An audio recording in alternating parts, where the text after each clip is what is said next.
Assalamualaikum warahmatullahi wabarakatuh. Bismillahirrahmanirrahim. Rabbi shrah li sadri wa yassir li amri wahlul 'uqdatam min lisani yafqahu qawli. Berjumpa lagi dengan saya Nur Mastika dalam materi semangat beribadah dengan meyakini hari akhir.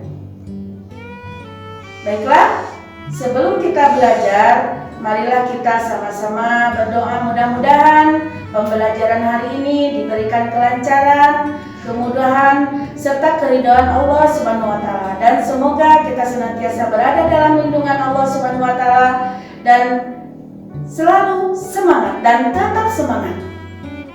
Baiklah anak-anakku, tujuan kita mempelajari hari akhir yang pertama adalah agar kita mampu meningkatkan keimanan kita terhadap Allah Subhanahu wa taala, ketakwaan kita terhadap Allah Subhanahu wa taala, dan agar kita terhindar dari sikap sombong, sikap dengki, sifat-sifat yang tentunya akan membawa kita ke hal-hal yang perbuatan yang tidak baik atau melanggar peraturan agama.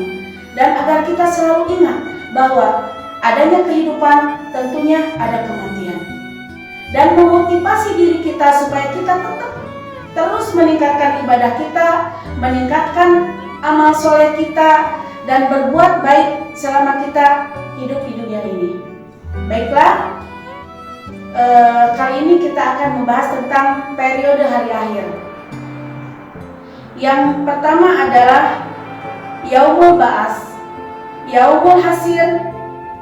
Kemudian kita akan menerima buku catatan.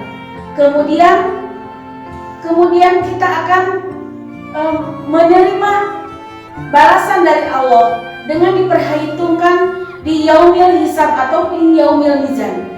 Kemudian kita akan menyeberang ke jembatan Shiratal Mustaqim, yaumul jazaa atau hari perhitungan. Kemudian balasan bagi kita adalah surga ataupun neraka.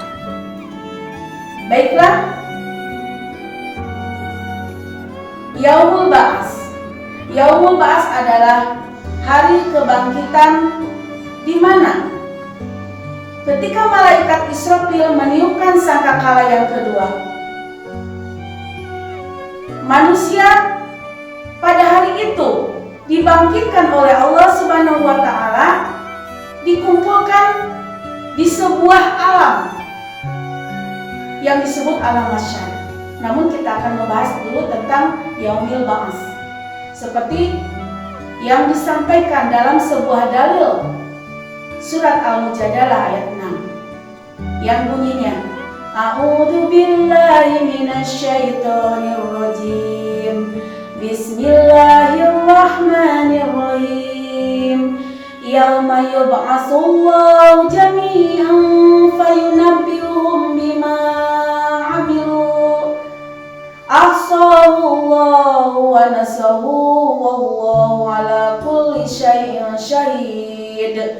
Yang artinya, pada hari itu mereka dibangkitkan oleh Allah semuanya, lalu diberitahukan kepadanya tentang apa saja yang telah dikerjakan, padahal mereka sudah melupakannya. Dan Allah menyaksikan atas segala apa yang diperbuat oleh manusia tanpa terkecuali. Surat Al-Mujadalah ayat 6. Lalu selanjutnya manusia akan mengalami dikumpulkan di Yaumil Hasyr, yaitu di mana hari itu manusia dikumpulkan di alam mahsyar. Alam mahsyar itu merupakan alam yang sangat luas sekali, padang yang sangat luas tak berujung, yang dimana manusia merasa kesengsaraan yang luar biasa, kehausan yang luar biasa. Hanya pertolongan Allah yang memberikan keringanan bagi kesengsaraan tersebut. Selanjutnya, di situ para nabi, para anbiya, para saksi-saksi yang akan menyaksikan bagaimana manusia disampaikanlah buku catatan atau buku amal perbuatan manusia. Seperti yang terdapat dalam surat Kahfi ayat 47. Bismillahirrahmanirrahim. Wa yawma nusayyirul jibalu wa talal ardu barizah wa hasyarnahum falam nughadir minhum ahada. Dan ingatlah akan hari ketika itu kami perjalankan gunung-gunung dan kamu akan dapat melihat bumi itu datar. Dan kami kumpulkan seluruh manusia. Tidak kami tinggalkan seorang pun dari mereka. Artinya, di alam mahsyar ini, manusia akan dikumpulkan dan manusia akan mendapatkan kabar, menerima buku catatan yang sudah ditulis oleh malaikat Raqib dan Atid. Setiap manusia di alam mahsyar memiliki buku catatan perjalanan hidupnya atau kitab kehidupan. Seperti yang terdapat dalam surat Al-Kahfi ayat 49. Yang arti dari ayat tersebut adalah, wahai celakalah kami, kitab apakah ini yang tidak melupakan hal yang kecil dan tidak melupakan yang besar, melainkan catatan semuanya. Mereka memperoleh catatan itu di hadapan mereka apa-apa yang telah mereka kerjakan. Tuhan tidak akan menganiaya seorang pun. Selanjutnya, manusia akan diminta pertanggungjawabannya, ditimbang amal perbuatannya, yaitu pada masa di mana manusia berhadapan dengan yaumul hisab dan yaumul mizan. Yaumul hisab yaitu perhitungan amal perbuatan manusia, penimbangan apakah perbuatan manusia itu timbangannya berat kebaikannya atau keburukannya. Apabila manusia itu timbangan kebaikannya lebih berat, maka manusia itu akan digolongkan sebagai orang-orang yang beruntung. Tentunya balasannya adalah surga.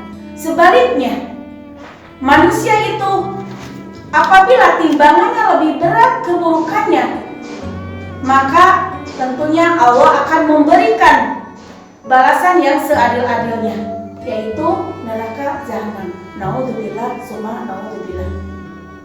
Seperti yang disampaikan di dalam sebuah dalil, Bismillahirrahmanirrahim. Faman ya'mal mithqala dzarratin khairan yarah wa man ya'mal mithqala dzarratin syarran yarah. Yang artinya, barang siapa yang mengerjakan kebaikan walau seberat zarah atau benda yang paling kecil, maka Allah akan membalasnya dan kita akan menerima balasannya. Sebaliknya, barang siapa yang melakukan keburukan walau seberat biji zarah, maka mereka akan menerima balasannya. Itulah bagaimana Allah adalah seorang penghitung yang sangat adil. Selanjutnya, setelah kita mengalami melewati yaumul mizan dan yaumul hisab, kemudian kita akan menyeberangi sebuah jembatan yang disebut Shiratal Mustaqim atau jembatan Shirat.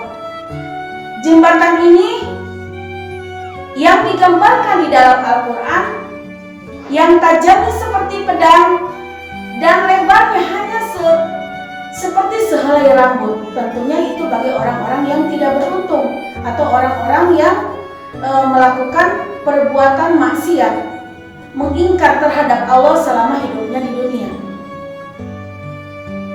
Kemudian ada sebuah hadis Bukhari Muslim yang menyampaikan, terbentanglah jembatan Shiratal Mustaqim itu di antara kedua tepi, yaitu antara surga dan neraka.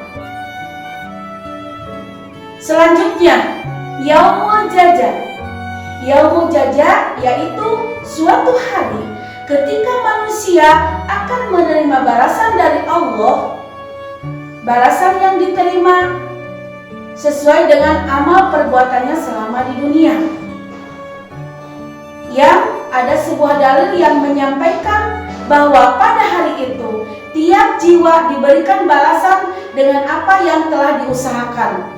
Tiada seorang pun yang dirugikan pada hari tersebut. Sesungguhnya Allah sangat cepat perhitungannya.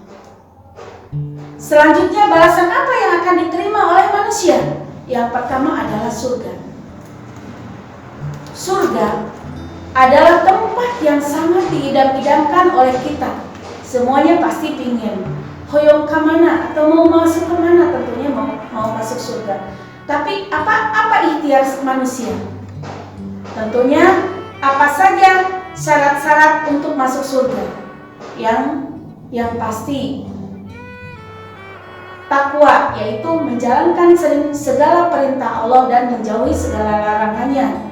Kemudian meningkatkan amal soleh.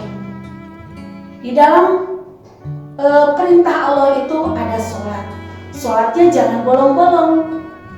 Lebih baik lagi tepat waktu.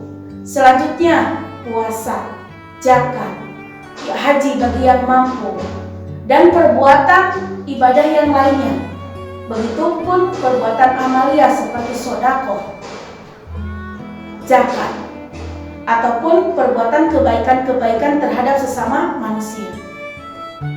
Atau kita melaksanakan atau kita peduli terhadap alam di sekitar kita, peduli terhadap kebersihan, ya itu juga termasuk amal sholih, ya. Dan kita tentunya berbakti kepada orang tua, taat segala peraturan orang tua, kemudian sopan santun terhadap orang tua, kemudian belajar dengan sungguh-sungguh, karena mencari ilmu juga termasuk kewajiban bagi manusia, ya. Itu juga merupakan jembatan menuju atau syarat-syarat menuju surga. Seperti yang terdapat di dalam beberapa surat dalil, diantaranya surat Yasin ayat 55 sampai 58, kemudian Al-Haqqah ayat 24 dan Waqiah 20 yang menceritakan bagaimana indahnya surga. Surga merupakan balasan bagi manusia yang timbangan amal baiknya lebih besar bagi orang-orang yang bertakwa dan selalu beramal soleh. Dan di surga itu digambarkan di dalam surat Yasin ayat 55 sampai 58 bagaimana manusia itu bersenang-senang menikmati makanan-makanan surga. Semua apa yang kita mau ada di dalam surga, ya, dan didampingi pasangan bidadari-bidadari yang cantik atau bidadari-bidadara yang ganteng, yang kita selama hidup di dunia ini tidak pernah hanya ada dalam angan-angan saja. Selanjutnya, neraka. Na'udzubillah summa na'udzubillah. Neraka merupakan balasan manusia yang ingkar atas perintah Allah, melakukan perbuatan maksiat, dosa besar, perbuatan tercela, musyrik, kafir selama hidupnya. Disampaikanlah di dalam sebuah dalil Al-Ghasyiyah ayat 4 sampai 8. Digambarkan bagaimana neraka itu, diantaranya di dalam surat Al-Ghasyiyah ayat 4 sampai 7. Digambarkan bagaimana sengsaranya manusia itu di dalam neraka. Mereka akan dimasukkan ke dalam api yang sangat panas dan diberikan minuman dari sumber api yang sangat panas, dan tidak ada makanan. Mereka kelaparan, kehausan di sana. Yang ada makanan yang disediakan adalah pohon yang berduri, ya, yang nantinya ketika makan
melakukan aktivitas sebagaimana mestinya. Terima kasih, mohon maaf apabila ada kekurangan. Billahi taufiq wal hidayah. Assalamualaikum warahmatullahi wabarakatuh.